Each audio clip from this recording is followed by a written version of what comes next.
Hello everyone, welcome to another great adventure over here on RJB Wildlife. On this adventure, we are here at the safari park where I'm going to be giving you guys the construction update on Elephant Valley. So if you're ready for another great adventure, let's go.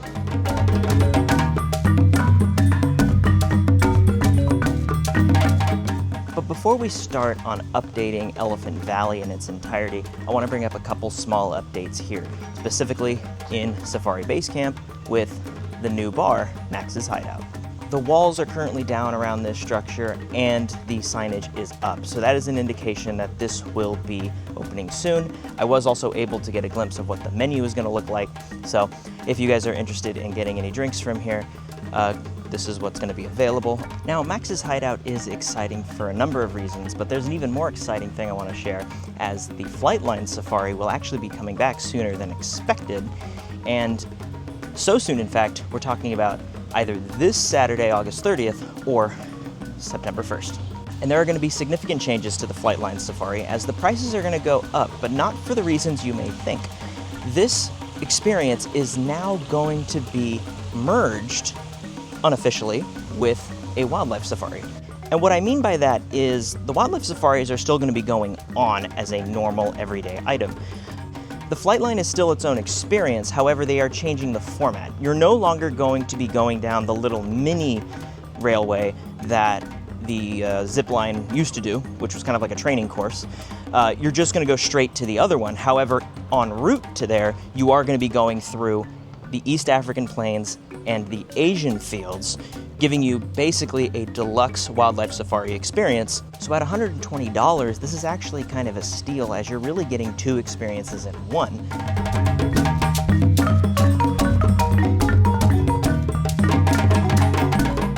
Now on to Elephant Valley, where there have been some extremely exciting developments going on, as not only do we get a completion timeline announced, but we also got confirmation that this project is about 80% of the way done. And I know we covered this on the State of the Park a couple weeks ago, but the completion timeline is currently set at early 2026, which is a little bit of a delay from what we were previously reporting. However, it is a firm date and it is coming sooner rather than later. And in this update specifically, I do want to talk about a couple things with the project, specifically Mkutano House and Mkutano Park, which were also announced as part of this grand announcement for the project, and also what this facility is going to be and what male elephant will be making his way here as time goes on.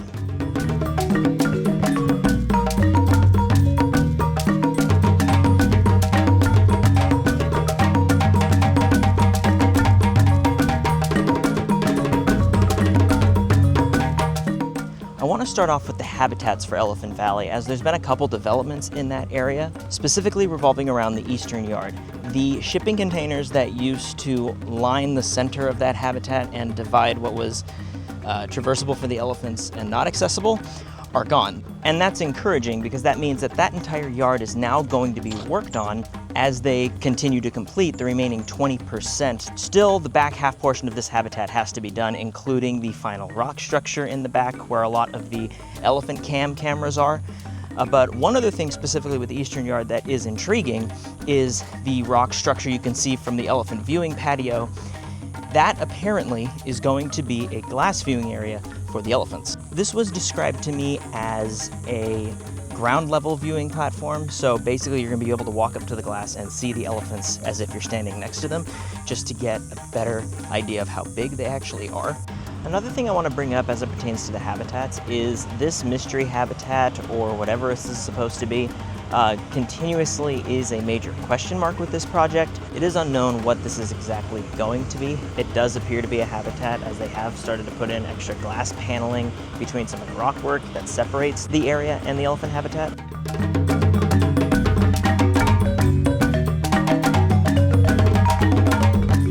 Now I want to talk about Mkutano House, or more accurately, the restaurant and the building that is here in Elephant Valley. This building's done. It's been done for a while. They are still working on some of the interior elements. We're mainly now going to be talking about just some of the experiences and stuff, which specifically is going to be the dining. However, there will be events here. There will be weddings held in this venue. but I mainly want to talk about the dining experience. The experience that you're about to have dining at Mkutano House is going to be one of the most unique experiences you'll have here at the safari park, as you're going to be able to be in the world of these elephants right next to their pool, where they may or may not be having a fun little pool party. Now, I was here yesterday, and it was a thunderstormy, rainy day here. If you have ever questioned going to the zoo in the rain, just do it, because you're going to get some amazing experiences, as I did yesterday with the elephants here, as towards the middle of the day, in a little bit of rain, they were actually having a pool party, and this was the first time I've actually seen them in this new pool. If you are lucky enough to witness the elephants in the pool, it is a unique experience, so I would highly recommend taking the time in one of those warmer weather days or a rainy day where you're going to have the best chance to see it.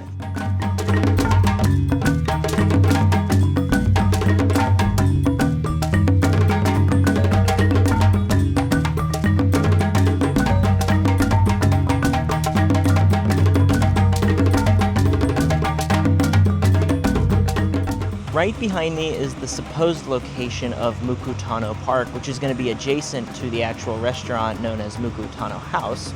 And a little bit of an interesting thing going on here is they've started to put in these concrete little blocks and slabs in certain spots. I don't know exactly what this is supposed to be. My best guess would be it could be anchoring for some picnic tables, even picnic umbrellas if need be, or even some interactive elements such as elephant footprints, a little play area. Also, nearby where the supposed restroom is going to be right outside here, they have started planting more of these palm trees that we've started to see sprinkled around this area.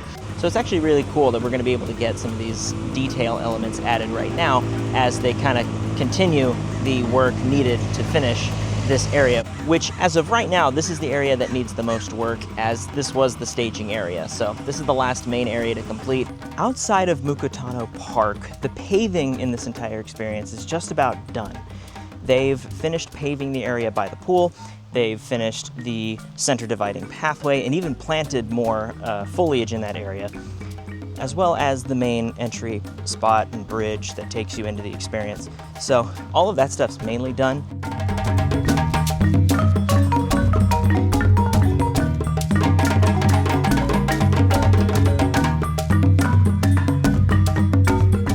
With Elephant Valley being 80% complete, we can now start to focus on some other aspects of this exhibition, specifically the fact that this is a breeding facility for African elephants. And with that, I want to draw our attention over to the San Diego Zoo, where Vus'Musi has been over the course of the last year and a half. Vus'Musi was actually born here at the safari park, and his mother is still living here in the form of Ndula. Now, Vus'Musi was a surprise because when Ndula and the herd came from the wild, they didn't realize that Ndula was pregnant and, in fact, carrying Vus'Musi, whose father is still roaming the wilds of Africa. Now, you can see Vus'Musi at the San Diego Zoo, and it is widely expected he will make a return here at the safari park once Elephant Valley officially opens. However, there is a very real possibility that the Species Survival Plan and the AZA at large will opt for another male to come here as a result of the complications with Vus'Musi and the herd he's actually related to being present here. Time will tell who will be representing the future generations of African elephants here at the safari park, but as of right now, the expectation is Vus'Musi will make his return, and those very valuable genetics will hopefully be carried on here with some of the younger unrelated females at this facility.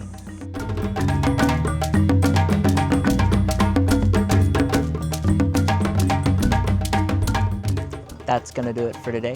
If you had fun on this journey, please hit the like button. And if you would like to embark on future adventures, please consider subscribing and ringing that notification bell. And until next time, I hope to see you all again on the next adventure on RJB Wildlife.